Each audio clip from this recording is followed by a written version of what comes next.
Hello everyone and welcome back to Miss Slovak's story time. It is day 3 of our countdown to Valentine's Day and it is our final day. So of course I'm going to read to you Everyone Gets the Jitters Sometimes, Valentine's Day Jitters by Julie Danneberg, illustrated by Judy Love.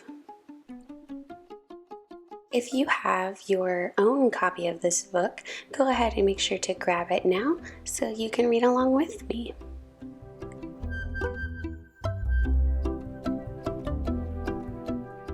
Valentine's Day was just around the corner, and Mrs. Hartwell had the jitters.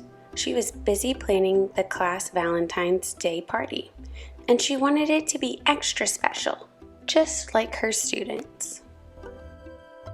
Remembering some of her party planning issues in the past, Mrs. Hartwell decided to ask her room full of experts for advice.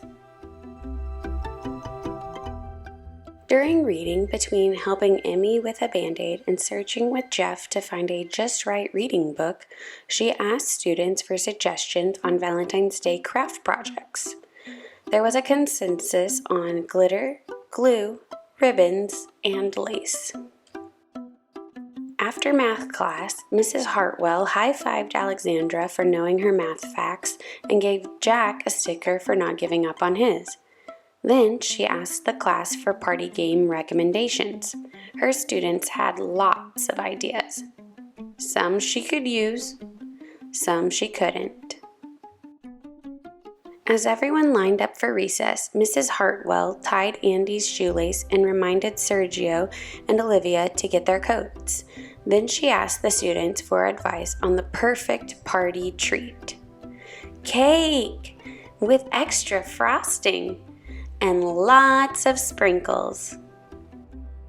Night before Valentine's Day, Mrs. Hartwell worked hard to get everything ready for the party.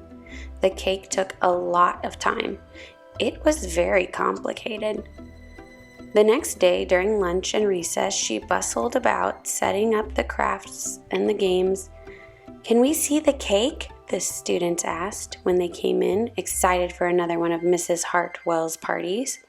"It's going to be a surprise," she told them. That afternoon, the students handed out their Valentine's Day cards. Then Mrs. Hartwell got them started on the craft project. There was glitter, glue, ribbons, and lace.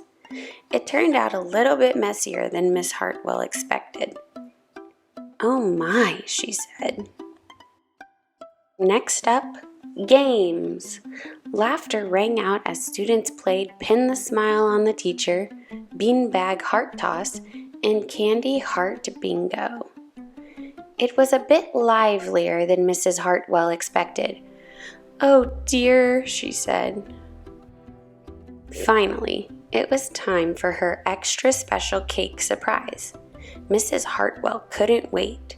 She knew it would be the perfect ending to a less than perfect party. The students were definitely surprised. "Is it supposed to look like that?" Jack whispered to Maria. "Oh no," wailed Mrs. Hartwell.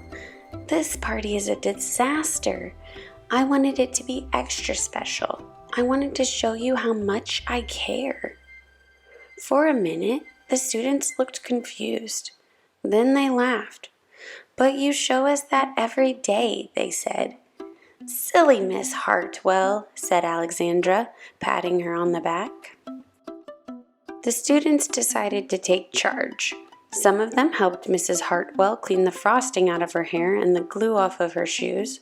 Sort of. Some of them raced to clean up the mess. Sort of. And some of them fixed the cake. Sort of. But all of them took turns working on the impromptu Valentine for Mrs. Hartwell. They wanted it to be extra special to show her how much they cared. Once again, the classroom rang with laughter. At the end of the day, the students gave Mrs. Hartwell their creation. "Happy Valentine's Day!" they cheered. Mrs. Hartwell smiled. "It's perfect," she said. "Just like you," Emmy said. Everyone agreed. It was the best Valentine's Day party ever. Well, almost. Where are my shoes? I can't wait to see what extra special plans Mrs. Hartwell has for St. Patrick's Day. Thanks for watching. Be sure to like and subscribe. Until next time, bye!